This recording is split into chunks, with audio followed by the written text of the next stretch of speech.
जी नमस्कार, मेरा नाम गौरव वर्मानी है। Riverite society Rajnagar extension Ghaziabad Riverite society का अध्यक्ष हूँ मैं।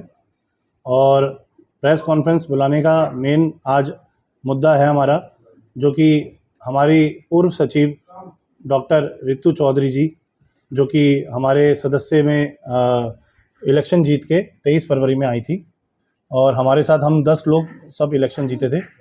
उसमें से रितु चौधरी जी ही शुरू में जो उन्होंने पहले भी कई बार हमारे साथ कई चीज़ों में बातचीत हुई है कि अध्यक्ष पद चाहिए उनको।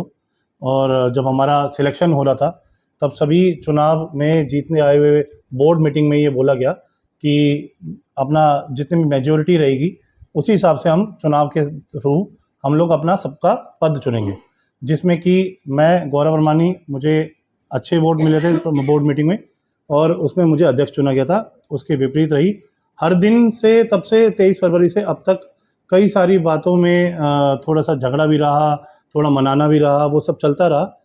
लेकिन उसके बावजूद भी हमने ये देखा कि हम एकजुट होकर काम करें, हमने किया भी।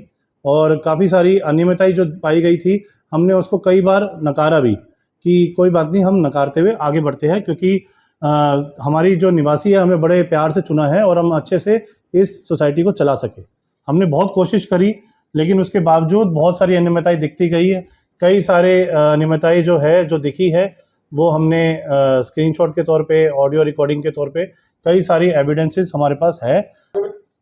उसको ये बखूबी संभाल नहीं पाई है, क्योंकि उसमें कई सारे एमओएम बनने होते हैं, कई सारे पत्राचार करना होता है, कई सारी चीज़ें ऐसी होती है जो इनके सचिव पद के अकॉर्डिंग करना चाहिए, जो इनको पहले शुरू में बोला भी गया था कि ये कार्यभार संभालना आसान नहीं है। जो ये पूरा टाइम भी नहीं दे पाती थी, एक एक घंटा बस आई और चले गई थी। क्लिनिक में टाइम होता है, क्योंकि हमने पहले ही इनको बोला था कि आप एक तो महिला भी हैं, ऊपर से आपका क्लिनिक भी चलता है, आप व्यस्त रहती हैं, तो आप फिर भी सोच के लीजिएगा। तो इन्होंने ज़बरदस्ती जोर डाल के बहुत सारी बातें हुई थी, काफ़ी सारी महिलाएं भी हमारे साथ आई थी और तब जाके जोर डाल के इनको सचिव पद दिलवाया गया था। उसके बावजूद ये माने नहीं, लेकिन लिया। उसके बाद वही चीज़ जो हमने बोला था वो दोहराई गई है। ना तो ये समय दे पा रही थी, ना कई एमओएम बन पाए, कई सारी अनियमितताएं और भी चीज़ है जो हम अभी नहीं, अगली मीटिंग में बता पाएंगे। और हमने डिप्टी रजिस्ट्रार में सबमिट कर दिया है, तो हमने उसके लिए बताया। अनियमितताएं दिखने के बाद हमने, जब बहुत सारी अनियमितताएं इतनी अधिक मात्रा में हो चुकी थी, तब बोर्ड ने डिसीजन लिया, जो कि लॉ के अकॉर्डिंग लिया और यूपी अपार्टमेंट एक्ट के अकॉर्डिंग लिया, क्योंकि हमने उनको अपनी टीम से हटाया नहीं है, हमने उनको पद चेंज किया है। हमने पद चेंज करने का हमने सारा सिस्टम पूछा, यूपी अपार्टमेंट एक्ट के थ्रू किस तरीके से पद को चेंज किया जाता है, क्योंकि अगर इनसे नहीं संभाला जा रहा, ये तब भी रहे, हमने इनको बोला एग्जीक्यूटिव मेंबर बन के रहे, और जैसा काम ये करना चाह रही है वह वैसा एग्जीक्यूटिव मेंबर बन के भी किया जा सकता है। हमने यही बोला है और यही हमने डॉक्यूमेंट सबमिट भी करा दिए थे डिप्टी रजिस्ट्रार में। जब इनको पता लगा कि ये सारी बातें हो चुकी है, हमने इनको बताया अपने पत्राचार के माध्यम से, ये इन्होंने एक्सेप्ट नहीं किए कि हम ये नहीं करना चाह रहे। फिर हमने कैसे भी करके इनको स्पीड पोस्ट के थ्रू लेटर भिजवाया इनके पास। जब इनके पास मिला स्पीड पोस्ट के थ्रू 2-4 दिन बाद, उसके बाद इन्होंने क्या करा कि रजिस्टर पे जाके कंप्लेंट कर दी है। फिर उसके बाद इन्होंने एक बहुत बड़ी झूठे आरोप लगा के एफआईआर दर्ज करी है, जिसमें बहुत सारे सेक्शन ऐसे हैं जो कि हमारे हिसाब से और हमारे सभी निवासी बता सकते हैं कि हम उस चरित्र के नहीं हैं जो इन्होंने चरित्र साबित करना चाहा है। वो बहुत आरोप लगाए। आरोप ये लगाया है कि मैं क्लिनिक से आती हूँ। ये सभी उपरोक्त व्यक्ति जिनके नाम लिए गए हैं, उनमें मैं हूँ और आलोक शर्मा जी है, रिंकित रावल है, योगेश शर्मा जी है और शलभ गुप्ता जी है। हम सभी लगभग 6 लोग हैं और इन लोगों के नाम पे ये बोला गया कि आते हैं, ये गाली मतलब गलत शब्द यूज करते हैं, गलत निगाहों से देखते हैं। ये सारे आरोप इस तरीके के लगाए गए हैं। अगली कार्रवाई, जैसे कि हमने अभी कंप्लेंट करनी है, चाहे वो डीसीपी लेवल पे हो, चाहे वो यूपी के हमारे योगी जी के पास हमें कंप्लेंट करनी पड़े, हम उस तक जाएंगे। हमें सारी मलाई, सारे निवासी हमारे साथ है और हमें पता है कि हम बिल्कुल सही है और सत्य हमेशा जीत होती है। अध्यक्ष जी, मेरा कहना है कि आप एक तरफा कार्रवाई नहीं हो रही है, दो पक्ष में कार्रवाई हो रही है। अभी फिलहाल एक तरफा लिखी गई है, कार्रवाई हुई नहीं है अभी सिर्फ रिपोर्ट बनी है और उस पर कार्रवाई होनी बाकी है। अभी हमारी तरफ से भी जवाब जाएगा और आपके माध्यम से हम सभी निवासियों तक पहुंचाएंगे। आपके समर्थन में कितने लोग? हमारे समर्थन में तो पूरी सोसाइटी हमारे साथ है। हमारे पास सारे मैसेजेस, हमारे पास कॉल, सभी माताओं बहनों का प्यार, आप देख पा रहे होंगे कि सभी माताएं बहनें हमारे साथ आई हुई हैं और बहुत सारी माताएं बहनें हैं जो अभी नहीं आ पा रही क्योंकि आज तीज का त्यौहार है।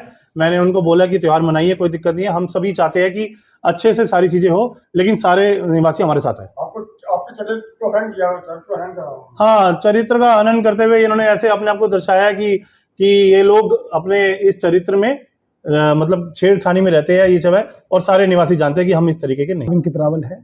मैं 23 फरवरी 2025 को चुनाव हुए थे, उसमें एओए मेंबर की हैसियत से जीत के आया था और एओए टीम का हिस्सा हूँ। तो आपके ऊपर जो आरोप लगा है उसके विषय में आपको क्या कहना है? देखिए, पहली बात तो जो आरोप लगाने वाली महिला हैं वो हमारे साथ चुनाव लड़ी, रात में हमने 10, 11, 12 बजे तक चुनाव प्रचार किया, साथ में खाना खाया, सब बैठे घूमे, सब कुछ किया। और असल में क्या था कि ये आइडिया एक महिला को साथ लाने का आइडिया मेरा ही था, क्योंकि यूजुअली क्या होता है कि लोग कहते हैं कि महिला को साथ लेके चलेंगे तो शायद कोऑर्डिनेशन ना बने या कुछ हो, अंडरस्टैंडिंग ना बने, लेकिन हमारा जो थॉट था कि महिलाओं को भी सोसाइटी में भागीदारी मिलनी चाहिए, राइट। सो हमने उनको चुनाव लड़ाया, सोसाइटी में भागीदारी दी, ठीक है, और उनको चुनाव बहुमत से जिताया। हमने जितनी भी महिलाएं बैठी हैं, सब जितने भी लोग हैं, सब ने, जैसे सबको पता है हम सब प्रोफेशनल है, वर्किंग प्रोफेशनल है, वो भी शाम को क्लिनिक जाती थी, लेकिन ये पीछे से हम सब लोग, सारी महिलाएं उनके लिए वोट मांगते थे, हम सब काम करते थे उनको, और उनको बहुमत से बहुत भारी मतों से जिता के भी लाए। उसके बाद जब चुनाव जीत के हम लोग आए, तो चुनाव जीतने के बाद क्या होता है कि सोसाइटी 10 मेंबर चुनती है, 10 मेंबर अपना अध्यक्ष, अपना सचिव, अपना कोषाध्यक्ष चुनते हैं, राइट। सो अगर हमारे मन में कोई द्वेष भाव की कोई भी दिक्कत होती, सचिव सबसे महत्वपूर्ण पद होता है सोसाइटी चलाने के लिए। प्रेसिडेंट गवर्न करता है, सचिव चलाता है, सारा सचिव मालिक होता है सोसाइटी चलाने के लिए, राइट। तो सचिव जैसा एक महत्वपूर्ण पद हम 10 लोगों ने उनको दिया, हम 10 लोग चुन के आए थे, हमने उनको वोट अपना डाल के सचिव जैसा महत्वपूर्ण पद दिया, ताकि महिला सम्मान बना रहे, और महिलाओं को आगे बढ़ाने के लिए हमने कदम लिया। और हमारा प्रयास ये भी है, हमारे मैनिफेस्टो में भी था, हमने डिस्कस भी किया, अगली बार टीम बनाएंगे तो शायद हम 5-5 का रेशियो रखेंगे, 5 महिला और 5 जेंट्स, जिससे कि महिलाएं घर से बाहर निकलें और सोसाइटी में अपनी भागीदारी दें। तो किसी भी प्रकार का कोई द्वेष भाव, कोई असामाजिक भाषा का यूज कुछ नहीं हुआ यहाँ। लेकिन वो अलग बात है कि हम लोग समय समय पर, देखो आप महत्वपूर्ण पद पे अगर रहते हो तो आप ना महिला होते हो ना पुरुष होते हो, आप एक पदाधिकारी होते हो, सवाल पूछना हमारा हक है, जनता का हक है। हमने सवाल पूछे, बहुत मर्यादित भाषा में सवाल पूछे, उस सारे एविडेंस हम लोग पुलिस को दे देंगे, उसमें कोई समस्या नहीं। धाराओं वो तथ्यविहीन धाराएं हैं सारी। अभी आयो साहब छुट्टी पे हैं, जो इन्वेस्टिगेशन ऑफिसर हैं, वो आएंगे, कांटेक्ट करेंगे, उनको हम अपना पक्ष रखेंगे, सारे एविडेंस हमारे पास हैं, हमने किसी भी तरह कोई बदतमीजी नहीं की। और दूसरा, अगर कोई भी किसी भी तरीके का हमने बदतमीजी की है किसी से, तो कानून अपना काम करेगा। देखिए, मैं 4 महीने से इन बच्चों को देख रही हूँ, बहुत अच्छी तरह से ये अपना काम कर रहे हैं और साइलेंटली कर रहे हैं। ये नहीं है कोई किसी को मतलब बोल नहीं रहे हैं, लेकिन इनको तंग करने के लिए ऐसे आरोप लगाए इन लोगों के ऊपर कि ये अपने सिट डाउन हो जाए, चार्ज छोड़ दें। राजनीतिक सारी चालें हैं, ये निराधार है। ये बच्चे बहुत अच्छे हैं, बहुत प्यार से बोलते हैं, हमारे तो बच्चे जैसे हैं सारे। नाम शिल्पी शर्मा है। जो ये आरोप लगाए हैं, जो ये बता रहे हैं, जो सचिव थी, क्या जो आरोप सच है या निराधार है? देखिए, मैं एक ही बात कहना चाहूँगी, मैं सोसाइटी में पिछले 5 वर्षों से हूँ, और जब ये इलेक्शन हुए थे तब भी मैं इन लोगों के साथ थी, और ये एओए टीम हम सबके समर्थन से और हमारी सजेशन से ही आई है, और इन लोगों ने बहुत मेहनत की, सभी ने बहुत मेहनत की इस टीम के लिए। लेकिन मैं एक चीज़ कहती हूँ, आपके पद, पैसा, सबका झगड़ा हो सकता है, लेकिन आप निराधार मतलब वो नहीं लगा सकते, किसी के ऊपर इल्जाम नहीं लगा सकते, आरोप नहीं लगा सकते। इन सभी लोगों को, जैसे गौरव वर्मानी जी हैं, विंकित भैया हैं, आलोक जी हैं, और इसके अलावा हमारे ये हैं राजीव जी हैं, जो भी हैं, मतलब ये सभी मेरे भाई जैसे हैं। और इन लोगों को कभी मैंने तो नहीं देखा, और मेरे जितना भी ग्रुप है, मेरी जितनी सहेलियां यहाँ पे रहती हैं, किसी ने भी कभी क्वेश्चन नहीं किया कि इनकी निगाहें गलत हैं, या कभी इन्होंने किसी से ऊंची आवाज में बात की होगी। इनफैक्ट आलोक शर्मा जी तो सर झुका के इतना बात करते हैं, मतलब उनका एक अदब से जिस तरह से वो बात करते हैं। ये साजिश तो नहीं है, साजिश के तहत है या एक बड़ी बड़ी बात है? ये एक सोची समझी साजिश ही कही जाएगी ये, क्योंकि जो चीज हमने देखी नहीं वो अचानक से कैसे आ गई। आप 4 महीने उनके साथ रही हैं, आप 4 महीने से काम कर रही हैं, अचानक से वो आपको एक दिन छेड़ने लग गए, तो ये गलत चीजें हैं। देखिए, आरोप सही है या गलत है, ये तो गलत, तो सोचना भी, आरोप सही है तो सोचना भी बहुत दूर की बात है। इन बच्चों की अमर्यादित भाषा भी नहीं है, तो हम उनके ऊपर अश्लील हरकतों का अगर आरोप लगाते हैं तो ये मेरे लिए, मैं इनकी माँ के बराबर हूँ और मुझे ये सुनना और सोचना भी इतना गलत लगा। वैसे मैं इन लोगों के बीच में बिल्कुल नहीं बोलती, लेकिन जब मैंने ये सुना तो ये मेरे बिल्कुल बच्चों के बराबर है। कोई बच्चा ऐसा नहीं है जो गंदी निगाह उठाकर, यहाँ अच्छी से अच्छी लेडीज भी रहती हैं, पर इन लोगों का बोलना चालना, और इतने धार्मिक प्रवृत्ति के बच्चे हैं ये, इन बच्चों के ऊपर ऐसे एलिगेशन लगे तो मैं भी चुप नहीं रही और मैंने भी ये बोला कि भाई मेरे को ये चीज़ बिल्कुल बर्दाश्त नहीं हुई। इसलिए मैं आपसे ये कहना चाहूँगी कि ये बिल्कुल सोची समझी साजिश हो सकती है, इसमें इन बच्चों का कहीं और कहीं भी हाथ नहीं हुआ। धन्यवाद। जी आपका नाम क्या है? मेरा नाम बकुल मंगला है। अच्छा, ये जो 6 लोगों पे आरोप लगे हुए हैं, इससे पहले क्या कभी इन पे आरोप ऐसे लगे हैं? कभी नहीं। इनफैक्ट जब से ये ग्रुप बना है, जब ये एक मंच शुरू हुआ था जिसका नाम जनाधार है, मैं इससे बिल्कुल शुरू से जुड़ी हुई हूँ और आज तक एक सुई के बराबर भी गलत बात या गलत वाक्य, मतलब एक शब्द तक कभी गलत मैंने नहीं सुना। मैं हर मीटिंग में जाती हूँ, हर तरह के ग्रुप का हिस्सा हूँ, मैं सारे चुनाव के सारे प्रचार का हिस्सा रही हूँ, चुनाव जीतने के बाद भी हर जगह मैं शामिल रही हूँ। कभी भी एक शब्द भी गलत नहीं निकला, बल्कि बहुत ही सौम्यता के साथ, बहुत ही शालीनता के साथ ये सभी व्यवहार करते हैं। मुझे बहुत दुखद लगा जब मुझे इस तरह के एलिगेशंस को मैंने पढ़ा, इसमें से सुई बराबर भी सच्चाई नहीं है। जी आपका नाम? जी, मेरा नाम गीतांजलि सिंह है। अच्छा, ये जो आरोप लग रहे हैं, इसकी वजह क्या आप मानती हैं? अब ऐसे आरोप तो राजनीतिक फायदे के लिए ही लगाए जा सकते हैं, क्योंकि मैं बहुत नहीं जानती चीज़ों के बारे में, बट जब तक मैं भैया लोगों के साथ काम कर रही हूँ, करीब जनवरी से मैं जुड़ी हुई हूँ। एक व्हाट्सएप ग्रुप बना था जिसमें एक टीम जनाधिकार का निर्माण हुआ था और सब लोग उसमें जुड़ते गए और मेरे ख्याल से आज इस समय 900-950 लोग हैं जो उसमें एक विचार के साथ जुड़े हुए हैं। और कहीं ना कहीं उसमें ये था कि जो पुरानी एओ थी, जो 8 साल से काम कर रही थी, उसके कुछ काम ऐसे थे जो लोगों को पसंद नहीं आ रहे थे। तो हम लोगों को सिर्फ माइंड में ये था कि कोई नया टीम अगर आ रहा है तो उसको एक मौका देना चाहिए, और अगर जनमत के थ्रू वो आया है तो उसकी रिस्पेक्ट हम सबको करनी चाहिए, चाहे पुराने एओ के लोग हों या नए हों। और जब आए हैं तो उनको पूरा 1 साल दो, उनको परेशान मत करो, अड़ंगे मत लगाओ। और ये अड़ंगे लगाने का ही तरीका है जहाँ तक मुझे लगता है, क्योंकि मुझे नहीं लगता कि इनमें से कोई भी जिनके पर एलिगेशन लगे हैं या और भी जो टीम मेंबर्स हैं उनमें से कोई भी ऐसा है, और अगर ऐसा होगा तो शायद सबसे पहले मैं उसके लिए स्टेप लूँगी आगे। मुझे डर नहीं लगता। जी आपका नाम? मेरा नाम शालिनी अग्रवाल। मैं यहीं 19 टावर में रहती हूँ। 70 टावर में सारे ये मेरे भाई हैं जो हमेशा मेरे लिए काम भी आते हैं। पहले तो मैं ये सोचती हूँ कि एक लेडीज़ में 6 सेंस होती है, अगर वो गलत आदमी होते हैं तो वो उसके साथ जाते ही नहीं है। जहाँ तक मैं हूँ, मैं अपने लिए पर्सनल बात रखती हूँ, अगर उसको ये गलत लग रहे थे तो मेरी सोच में उनको उसके साथ जाना ही नहीं था, क्योंकि मैं DU की पढ़ी हुई हूँ। मुझे पता है कि एक लेडीज़ में हमेशा ये होता है कि अगर वो आदमी वो एकदम में पहचान लेती है, इतनी वो पढ़ी लिखी है, डॉक्टर है, तो ये चीज़ में उनको आना ही नहीं था। और अगर आई हैं और ऐसे आरोप लग रहे हैं और अभी तक नहीं लगे, ये भी सोचने वाला विषय है कि अभी तक नहीं लगे और आज लग गए, तो कहीं ना कहीं तो गपला गोटा है। ये तो आप भी समझ रहे हैं।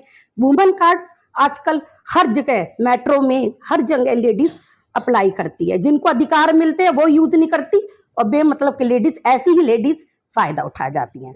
बस मेरा यही कहना है कि प्लीज सभी लेडीज से ये वुमेन कार्ड ना अप्लाई करें, क्योंकि जेंट्स की भी एक इज्जत होती है, वो भी अपनी फैमिली से आता है, उसकी भी बहन भाई बेटी होती है घर में, क्या राजनीति हो क्या कहीं भी हो।